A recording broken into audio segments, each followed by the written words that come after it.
అండి ఈ రోజు అయితే ఇంకా నేను ఉదయం ఇడ్లీ చేశానండి. ఇడ్లీ చేసిన తర్వాత మన దగ్గర అయితే ఇంత పిండి ఇడ్లీ పిండి అయితే ఇంకా మనకు మిగిలిపోయింది. ఈ ఇడ్లీ పిండిలో మనము ఇప్పుడు సాయంత్రం పిల్లలకు స్నాక్స్ పునుకులు అయితే చేయబోతున్నాను. పునుకుల కోసం ఇక్కడ మనకు ఆల్రెడీ మనం చేసి పెట్టుకున్న ఇడ్లీ మిశ్రమం మిగిలిపోయింది ఉంది కదా. ఇందులో మనకు కావాల్సింది కొద్దిగా 1 కప్పు మైదా అయితే కావాలి. ఆ కప్పు మైదా మనం ఇక్కడ యాడ్ చేద్దాము. ఇలాగా ఈ కప్తో నేను 2 కప్స్ అయితే తీసుకుంటున్నాను.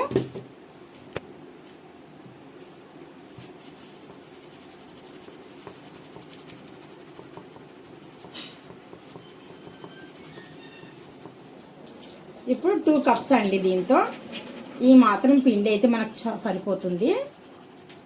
ఇప్పుడు మనము 1 స్పూన్ దారా ఇంకా నేను 10 గిన్నెలు ఎందుకనేసి దీంట్లోనే వేసి పిండిని శుభ్రంగా అయితే కలిపేస్తున్నాను. మనం ఇడ్లీలకి ఆల్రెడీగా సాల్ట్ వేస్తాం కదండి. ఆ సాల్ట్ మనకు కొద్దిగా సరిపోకపోతే ఇప్పుడు కొద్దిగా యాడ్ చేసుకోవచ్చు. ఎందుకంటే మనం 2 కప్స్ మైదా అయితే యాడ్ చేసాం కదా, అందుకని ఒక 10 నిమిషాల ముందు అయితే నేను కలిపేసి పెట్టేస్తున్నాను. ఒక 10 నిమిషాల ముందు కలిపేసి దీన్ని వదిలేద్దాము. ఒక 4 స్పూన్ వచ్చేసి మనము పెరుగు కూడా యాడ్ చేద్దాము. పెరుగు దీనికి చాలా మంచి టేస్ట్ని ఇస్తుంది.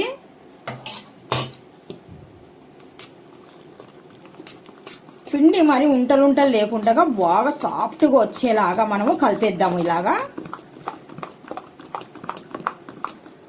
ఇప్పుడు మనము ఒక చిన్న ప్లేట్ కవర్ చేసి వదిలేద్దాం ఒక 10 నిమిషాల పాటు.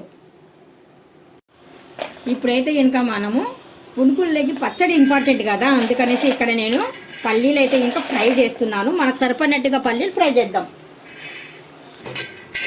మంచిగా దూరగా అయితే ఫ్రై చేద్దాము. మరి పచ్చిగా లేకుండా మరి ఎక్కువగా నల్లగా లేకుండా.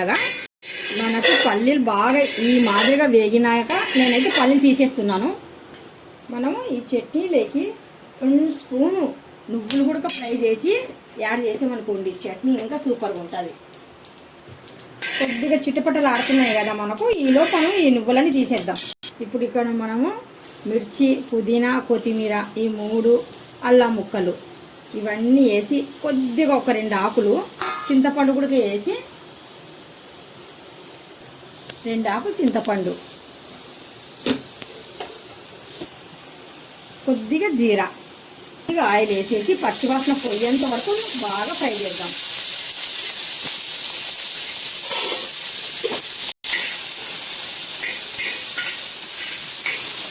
ఇప్పుడు మనం మొత్తం ఫ్రై చేసినట్టు వల్ల ఒక ప్లేట్లోకి అయితే తీసి పెట్టుకుందాము.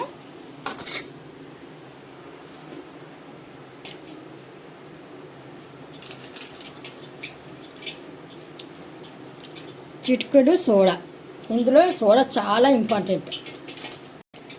సోడా వేసిన తర్వాత మళ్ళీ ఒక్కసారి బాగా పిండిని అయితే కలిపేస్తున్నాను. దీంతో పాటు కొద్దిగా కొత్తిమీర కూడా యాడ్ చేస్తున్నాను. కొత్తిమీర వేస్తే ఇంకా పునుకులు చాలా మంచి గ్రీన్ కలర్లో ఉంటాయి, అందుకని ఇది ఆప్షనల్.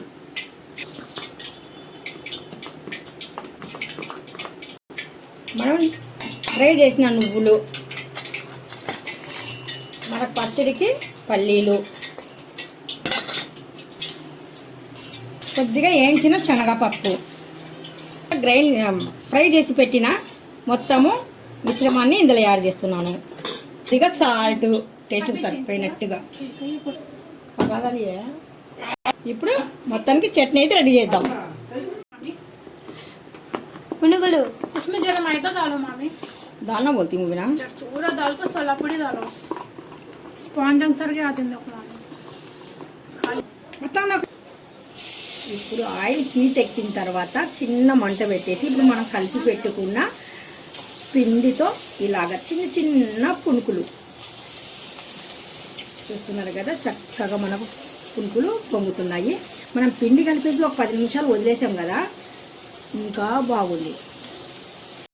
చూస్తున్నారు కదా, మంచి చిట్టి పొట్టి పునుకులు చాలా చక్కగా చాలా బాగా వచ్చి చూస్తున్నారు కదా. ఇడ్లీ పిండితో ఇంట్లో మనం స్నాక్స్ అనేది ఇలా చేసుకోవచ్చు. మిగతా పిండల్లా నేను ఇంక ఇలాగే చేస్తాను. కొద్దిగా ఆయిల్ హీట్ ఎక్కిన తర్వాత పూర్తిగా మంట తగ్గించేయండి. తగ్గించిన తర్వాతనే మనము పునుకులు వేయడము మొదలు పెట్టేద్దాము.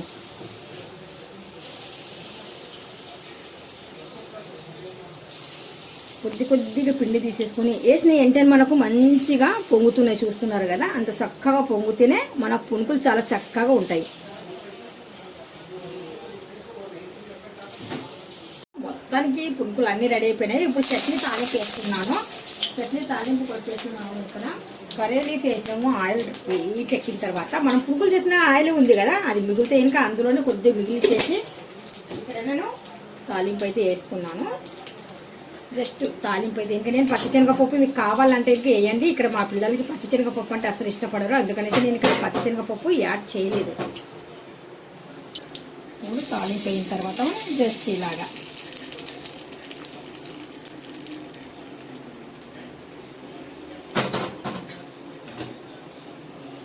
వేడి వేడి పునుకులు, ఈ పచ్చడి స్నాక్స్ అండి. ఇప్పుడు మా పిల్లలకి నేను ఇవ్వబోతున్నాను. మీకు ఎలాగనిపించింది?